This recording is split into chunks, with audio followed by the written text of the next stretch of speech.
Hello friends, मैं हूं सन्मय प्रकाश और आप देख रहे हैं यूट्यूब चैनल सरकारी जॉब न्यूज़। इस करंट अफेयर्स वीडियो में बहुत सारे इंपॉर्टेंट टॉपिक है आपके एग्जामिनेशंस के लिए।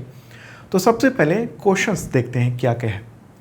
तो किस वायरस के इन्फेक्शन से 12 राज्यों के 57,000 से ज़्यादा मवेशियों की मौत हो गई है। ये सरकारी आंकड़ा है, गैर सरकारी आंकड़ा तो इससे भी ज़्यादा होगा। लंपी स्किन डिजीज हो गया है और ये डिजीज किस वायरस से हो रहा है इनमें से, और ये वायरस कहाँ से आया है, कैसे इसके रोकथाम के प्रयास किए जा रहे हैं। ये बहुत ही इंपॉर्टेंट है क्योंकि ग्रामीण भारत में, आधे से ज़्यादा ग्रामीण भारत में हाहाकार मचा हुआ है। जो ग्रामीण है, जो पशुपालक है, उनके बीच में, क्योंकि मौत हो रही है बहुत तेज़ी से। इसके अलावा भी कई और क्वेश्चन है, कई और टॉपिक है, जैसे देश में खुदरा महंगाई दर बढ़कर कितनी हो गई है। स्टेल्थ युद्धपोत तारागिरी, उसे समुद्र में लॉन्च किया गया तो किस प्रोजेक्ट के तहत ये बना है। किस शहर में आयोजित वर्ल्ड डेयरी समिट का उद्घाटन प्राइम मिनिस्टर नरेंद्र मोदी ने किया और लंबे समय बाद ये हो रहा है। एशिया कप 2022, उसमें किस टीम ने जीत हासिल की और किस को कौन कौन से अवार्ड मिले इसमें। भारत ने किस तरह के चावल के निर्यात पर रोक लगा दी है, बैन लगा दिया है। संयुक्त राष्ट्र का नया मानवाधिकार प्रमुख किसे नियुक्त किया गया है। यूएस ओपन 2022 खत्म हो गया तो उसमें कौन सा खिताब किन्हें मिला है। तो सब पर चर्चा करेंगे दोस्तों।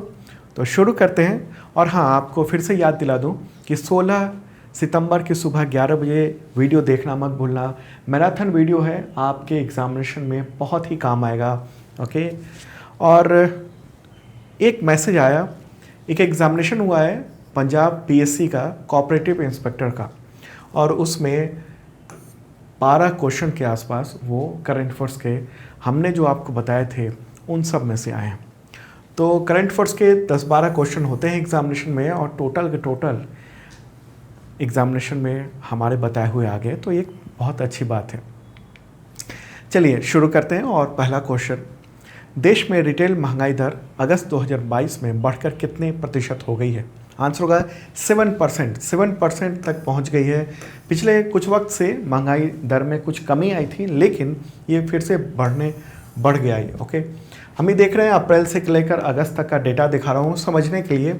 अप्रैल में 7.79 था ये महंगाई दर, और ये घटते घटते जुलाई तक ये कम हो गया था, 6.71 तक पहुँच गया था महंगाई दर घट के, लेकिन अब फिर से ये बढ़ गया है, 7% हो गया है।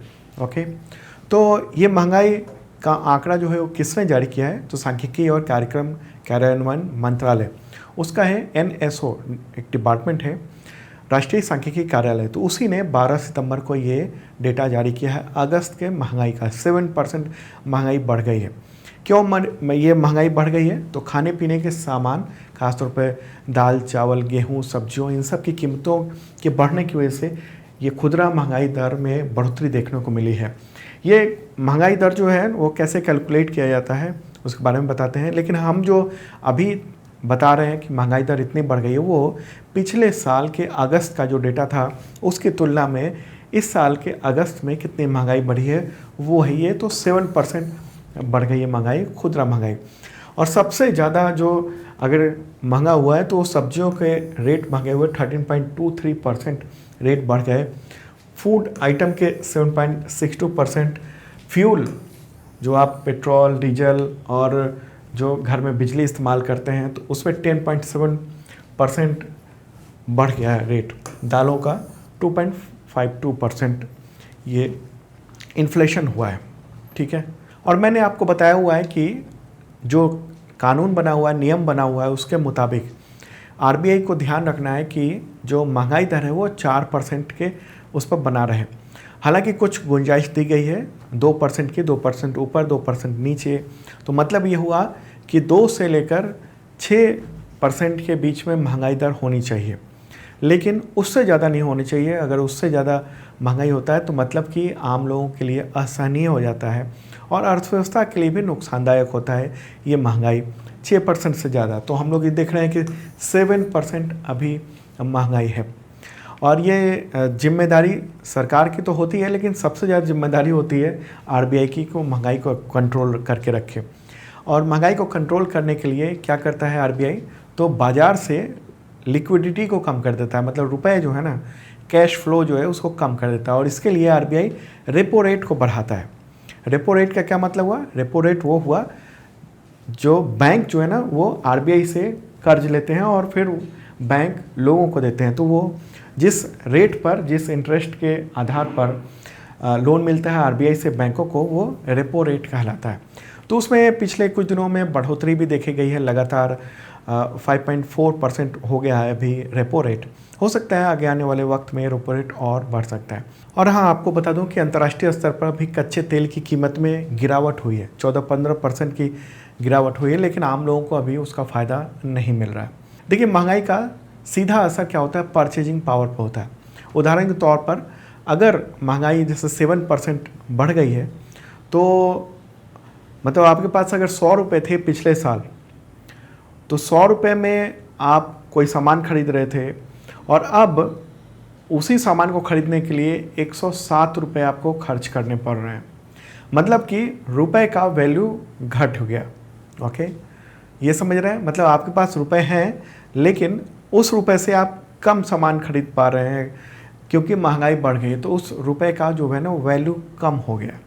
तो एक तरह से ये नुकसान होता है। तो फिर परचेजिंग पावर, यानी लोग खरीदारी कम करते हैं, उससे फिर अर्थव्यवस्था जो भारत की है उस पर असर पड़ता है, जो सामान कम बिक रहा है, बिकेगा उसके वजह से।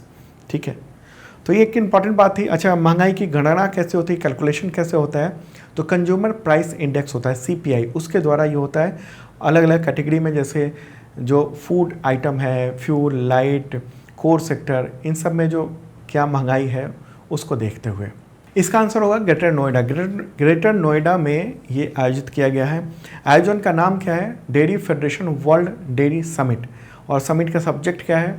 Dairy for nutrition and livelihood, पोषण और आजीविका के लिए डेयरी। ओके, तो ये 12 से 15 सितंबर तक ये चलना है और इस समिट में भारत और दुनिया भर के डेलीगेट्स आए हैं। इस सम्मेलन में 50 देशों के करीब 1,500 से ज़्यादा प्रतिभागी इसमें शामिल हो रहे हैं। और इम्पॉर्टेंट बात यह है कि 48 ईयर्स के बाद इंडिया में ये समिट आयोजित किया गया है, वर्ल्ड डेयरी समिट। इससे पहले 1974 में ये आयोजित किया गया था इंडिया में। तो ये महत्वपूर्ण बात है, आप ध्यान रखना। ओके, और इंडिया क्यों इम्पॉर्टेंट है दुग्ध उत्पादन में? क्योंकि भारत जो है वो दुनिया का सबसे बड़ा दुग्ध उत्पादक देश है।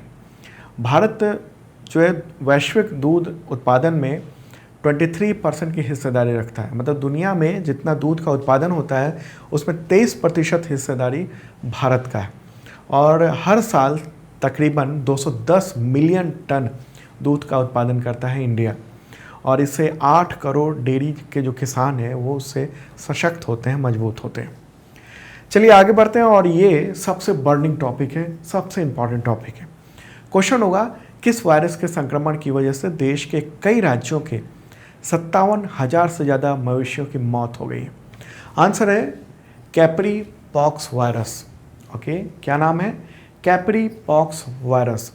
और बीमारी क्या है? बीमारी का नाम क्या है कहेंगे? Lumpy skin disease.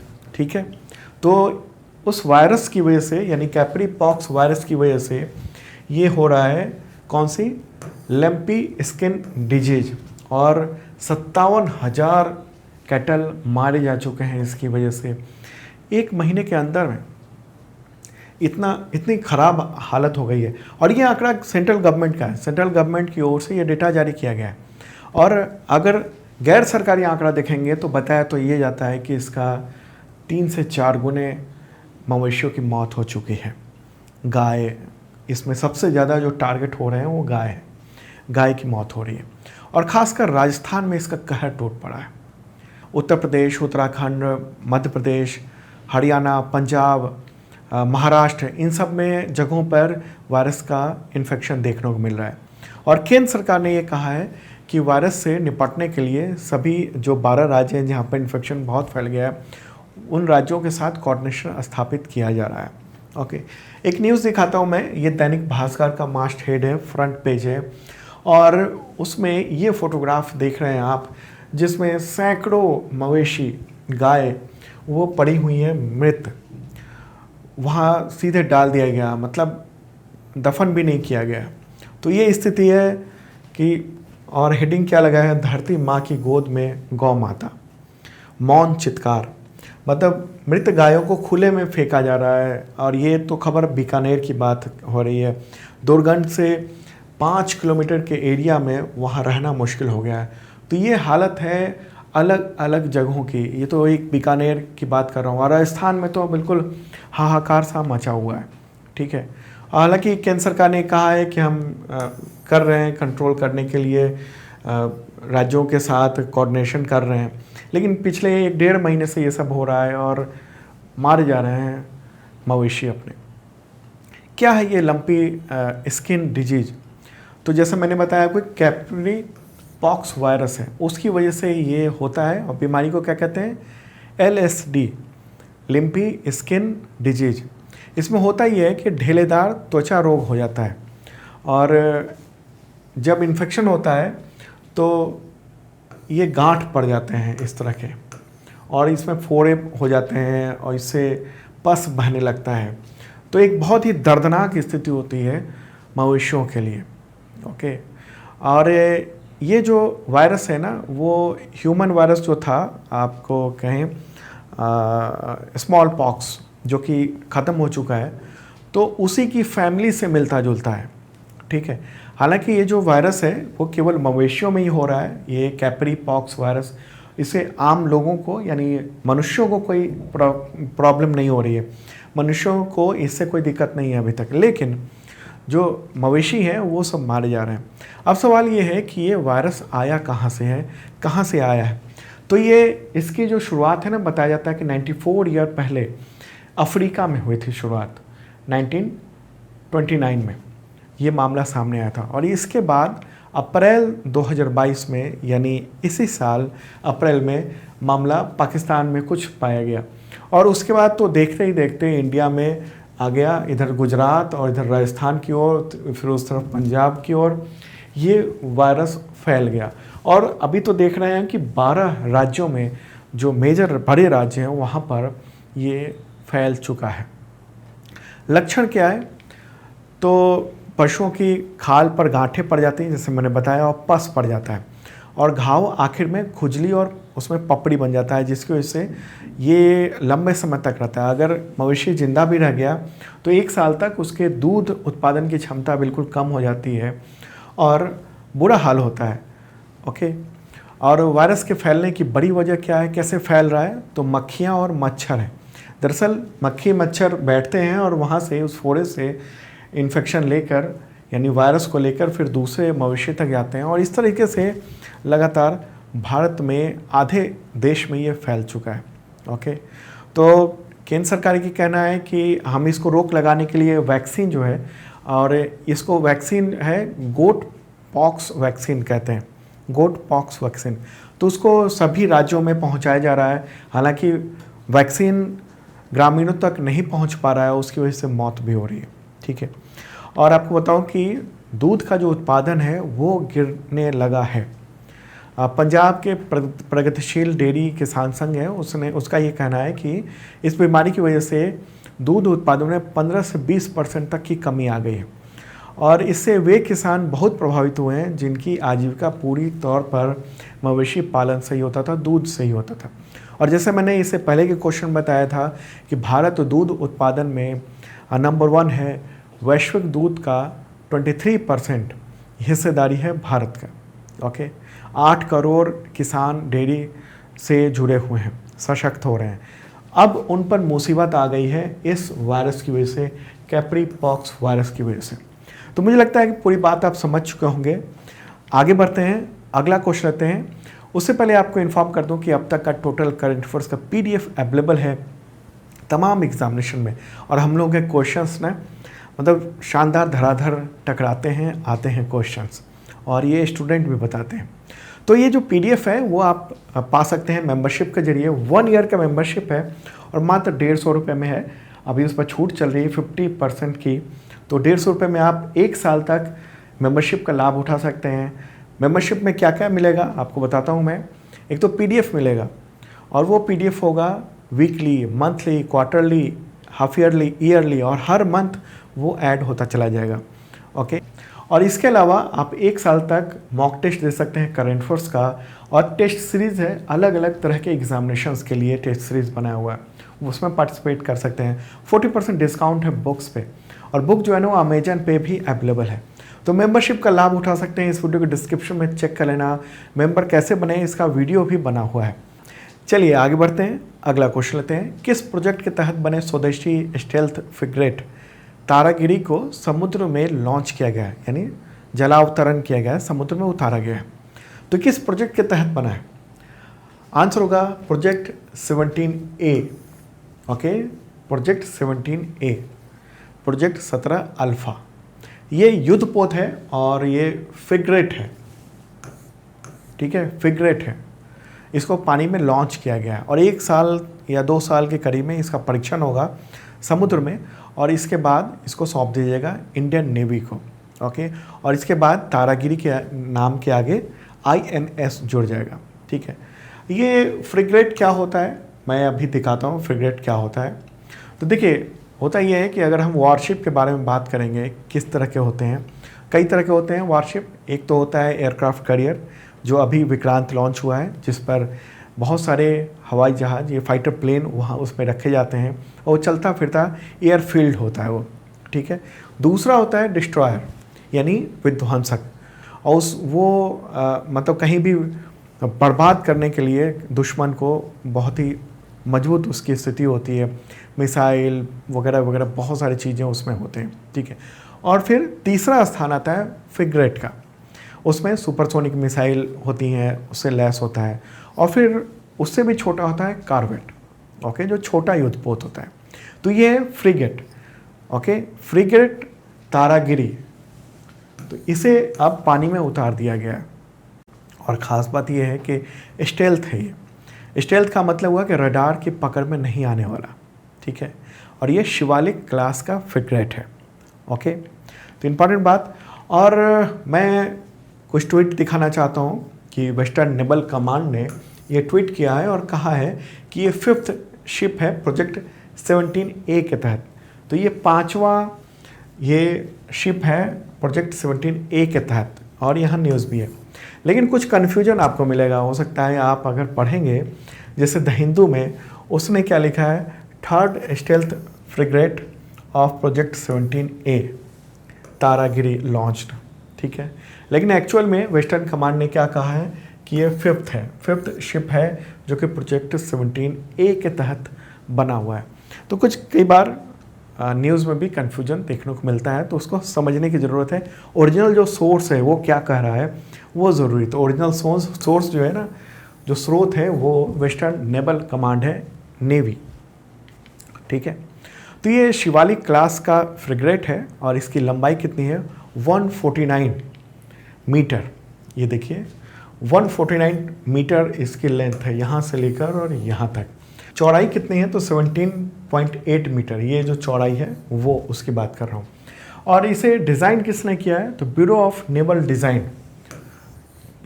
Naval design इसने इसे डिज़ाइन किया है। और बनाया किसने, निर्माण किसने किया है, कंस्ट्रक्शन किसने किया है, तो मझगांव शिप बिल्डर्स लिमिटेड ने इसका कंस्ट्रक्शन किया। और डीजल इंजन और गैस टरबाइन जो है वो 28 नॉट की स्पीड देता है इसे, तो एक अच्छी खासी स्पीड भी है इसमें। और इस युद्धपोत में आधुनिक हथियार, सेंसर, एडवांस बहुत सारी तकनीक अवेलेबल है, प्लेटफॉर्म मैनेजमेंट सिस्टम ये सब है। और सुपरसोनिक जो मिसाइल है ब्रह्मोस, इसे भी इसमें तैनात किया जाएगा, ऐसा नेवी के द्वारा इन्फॉर्म किया गया है, बताया गया है कि सुपरसोनिक मिसाइल भी तैनात किए जाएंगे, और रैपिड फायर गन्स होंगे, और रॉकेट लॉन्चर भी इसमें रखे जाएंगे, ओके। प्रोजेक्ट 17A के तहत जो बना हुआ स्टेल्थ फ्रिगेट है वो ये 5वां है, और टोटल 5 की लिस्ट ये रही। पहला नीलगिरी था, दूसरा हिमगिरी, तीसरा उदयगिरी, चौथा दूनागिरी, और 5वां है तारागिरी, ठीक है। स्टेल्थ का मतलब क्या हुआ कि रडार को चकमा देने वाला, और ये युद्धपोत रडार की पकड़ में नहीं आ सकता है, उसे बच सकता है। और इस फ्रिगेट को ख़ास तरीके से उसकी जो साइड की ये सब लेयर हैं वहाँ पर कोटिंग की गई है, ताकि जो भी रेडियो सिग्नल्स है ना उसको वो ऑब्जर्व कर लेता है, सोख लेता है, रख लेता है, और इससे रडार की पकड़ में आने से ये जहाज़ बच जाता है, ओके, दरअसल होता ये है कि जो रडार है वो कैसे काम करता है, जैसे यहाँ पर ये रडार है। ओके, तो ये क्या करेगा, ये सिग्नल रेडियो फ्रिक्वेंसी भेजेगा, सिग्नल भेजेगा इस तरफ, और कोई भी जहाज जा रहा है अगर आसमान की ओर से जा रहा है यहाँ, तो ये यहाँ टकरा के फिर वापस आएगा रेडियो फ्रिक्वेंसी। तो ऐसे में क्या होगा कि इसे पता चल जाएगा इस रडार को कि क्या है। ऐसे ही समुद्र में भी है, ये अपना सिग्नल भेज रहा है और यहाँ कोई जहाज है, वहाँ से सिग्नल यहाँ से लौट आया और इसे पता चल गया कि वहाँ कोई ऑब्जेक्ट है। लेकिन क्या हो अगर ये सिग्नल यहाँ गुम हो जाए, ठीक है, उसकी डिज़ाइन ही ऐसी हो कि ये सिग्नल आए और ये इधर घूम जाए या इसमें सोख लिया जाए, तो ऐसे में वो स्टेल्थ हो जाता है, यानी रडार की पकड़ में नहीं आता है। तो ये खास बात है इस फ्रिगेट की। ओके, अब सवाल ये है कि युद्धपोत का नाम क्यों रखा गया है तारागिरी। तो देखिए, ये प्रोजेक्ट 17A के तहत जो बन रहा है, जो भी ना, उन सब का नाम पर्वतों के नाम पर रखा जा रहा है, और तारागिरी नाम का एक पहाड़ है उत्तराखंड के गढ़वाल में मौजूद है, तो उसी के नाम पर ये रख दिया गया।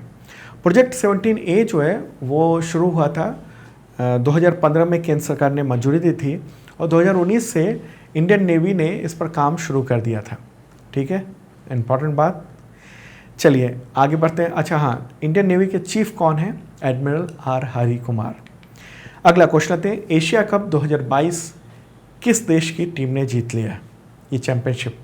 आंसर होगा श्रीलंका। ठीक है, सबको पता होगा, सब क्रिकेट के प्रेमी हैं ज़्यादातर लोग।